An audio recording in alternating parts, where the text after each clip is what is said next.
de Bem com Você de volta e hoje a gente conversa sobre trabalho e saúde e nós terminamos a nossa conversa anterior falando sobre síndrome de burnout. Eu gostaria de saber, doutor, como que é o tratamento do ponto de vista médico? Bom, vai basear tanto na sintomatologia do paciente, né, então, quão grave tá esses sintomas, né, para que a gente possa planejar o tratamento. Então, um tratamento individualizado. Eu acho que necessariamente vai precisar do atendimento psicológico, isso sem dúvida nenhuma. Em algumas situações, pode ser necessário abrir mão de algum medicamento, antidepressivo, ansiolítico, porque, por exemplo, um sintoma de insônia, né, que nem a gente viu ali, de alterações de humor, né, de fadiga, então pode ser necessário também abrir mão de alguma medicação, né?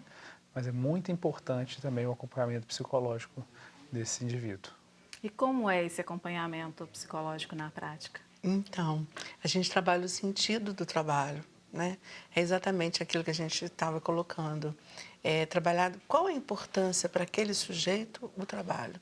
O que dele tem naquela atividade de trabalho. Então, assim, fortalecer, né, a pessoa com relação a qual a importância para ela do trabalho. Voltar a ter prazer no trabalho. Tirar dela esses valores, essas ideias, esses sentimentos com relação ao trabalho.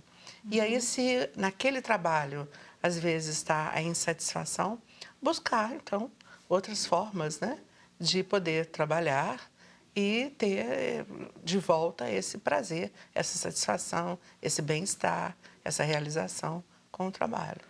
Às vezes eu falo, né, a gente está com um cliente, eu vejo assim, que é uma solução de compromisso, né? O adoecimento, é o ambiente do trabalho e a pessoa, né? Então, como que ele também, como que ele se coloca frente àquele trabalho. Porque às vezes até não é nenhuma uma questão em si do lugar que ele trabalha, mas é como ele se põe no trabalho. Então, a cobrança interna em relação ao trabalho, né? Se é uma pessoa muito controladora, por exemplo, não consegue dividir funções e assume funções cada vez mais e vai entrando numa fadiga, né? Então, também rever a forma como ele lida com o próprio trabalho. Eu acho que isso é bem importante também, sabe? E é um momento em que o psicólogo é fundamental, né? Então, isso que o Renato falou é muito importante, porque assim, essa questão do adoecimento, não é que o adoecimento às vezes está no trabalho, é na relação, né? Então, é na relação dessa pessoa com o ambiente de trabalho, com as pessoas, nas relações de trabalho, né? Então, é muito um posicionamento dela em relação a como que ela está lidando com isso. Então, é trabalhado isso aí. Como que ela está representando, né, assim, psiquicamente, essa atividade de trabalho com essas relações que ela está mantendo. Então, é dentro disso. Então, vamos falar um pouquinho sobre prevenção. Eu quero te chamar para ver um vídeo, uma arte que a gente fez curtinha sobre a prevenção da síndrome de burnout. Prevenção da síndrome de burnout. Defina pequenos objetivos na vida profissional e pessoal. Participe de atividades de lazer com amigos e familiares. Faça atividades que fujam à rotina diária, como passear, comer em restaurante ou ir ao cinema. Evite contato com pessoas negativas, especialmente aquelas que reclamam do trabalho ou dos outros.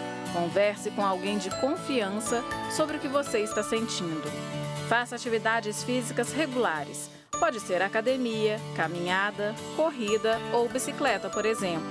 Evite o consumo de bebidas alcoólicas, tabaco ou outras drogas, porque só vai piorar a confusão mental.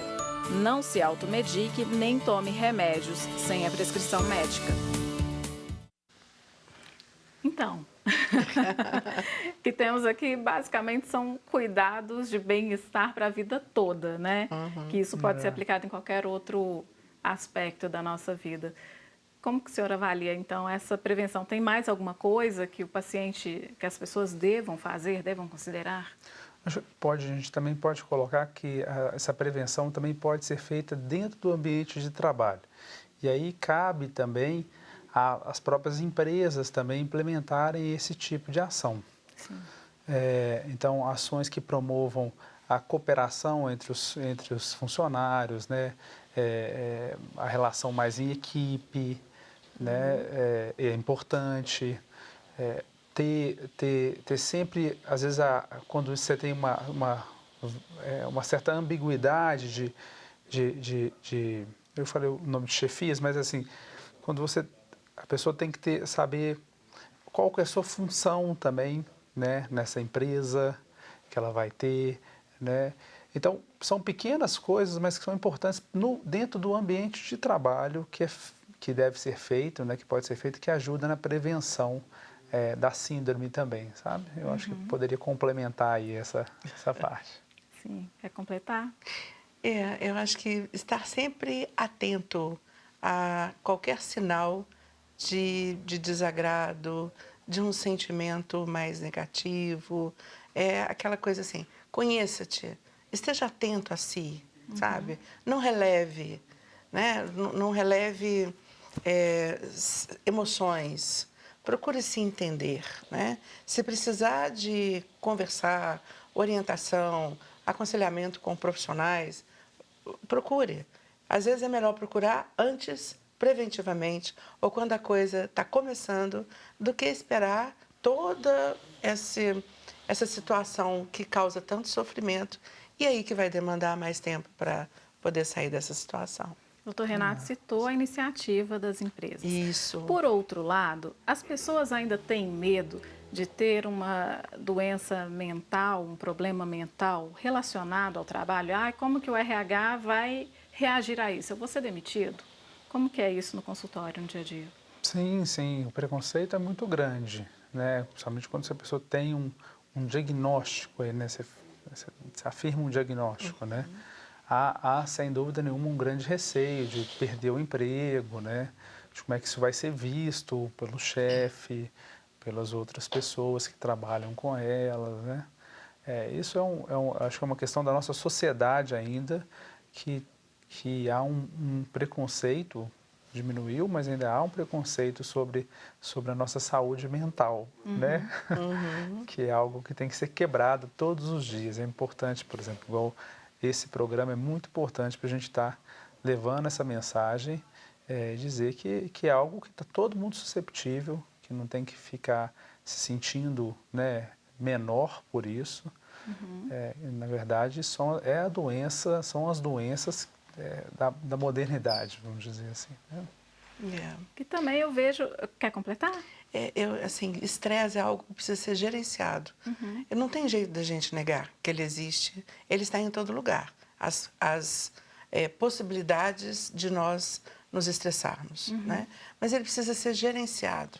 E o profissional, o funcionário, ele não tem que ter medo de de apresentar, às vezes, um atestado ou de ir ao médico do trabalho e relatar alguma coisa, porque dessa forma ele está garantindo os direitos dele.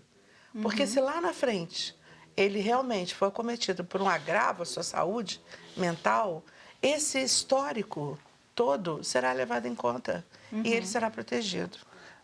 Doutora Eliane, eu queria voltar num ponto que a doutora Eliane falou na questão da prevenção, só porque a questão individual que eu achei muito importante, que é o dos sinais, né? Então, pensar assim para a pessoa que está nos assistindo, né? Então, assim, sentimentos de angústia, né? De ansiedade, quando está no ambiente de trabalho, isso são sinais importantes, né?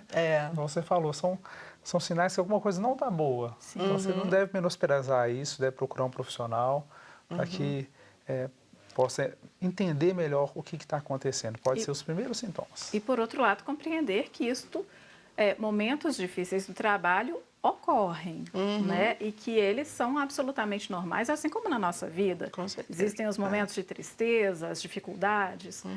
Saber ter o olhar atento para diferenciar o que é natural, o que é normal e o que já não é tão legal assim, né? Exatamente.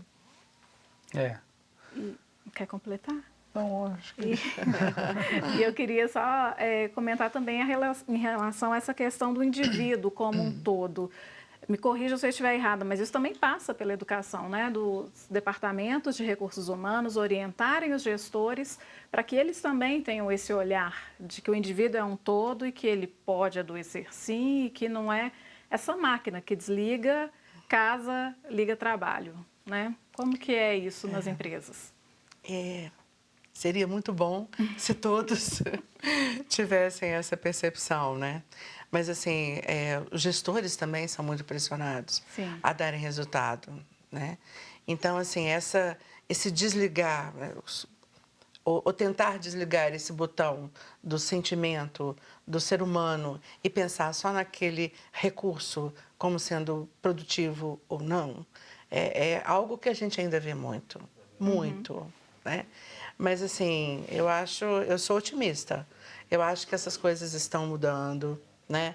E eu acho que o próprio funcionário é importante também nesse papel de fazer os seus gestores perceberem que ele é um ser humano, né? Então, daí, inclusive, a importância, se aconteceu alguma coisa, pegou um atestado ou teve alguma coisa, apresente o atestado no médico do trabalho da sua empresa, porque isso aí é uma sinalização, né? Olha, eu sou humana, tem alguma coisa acontecendo que precisa ser dada atenção. Infelizmente, eu vou precisar encerrá-los, que o nosso programa está acabando.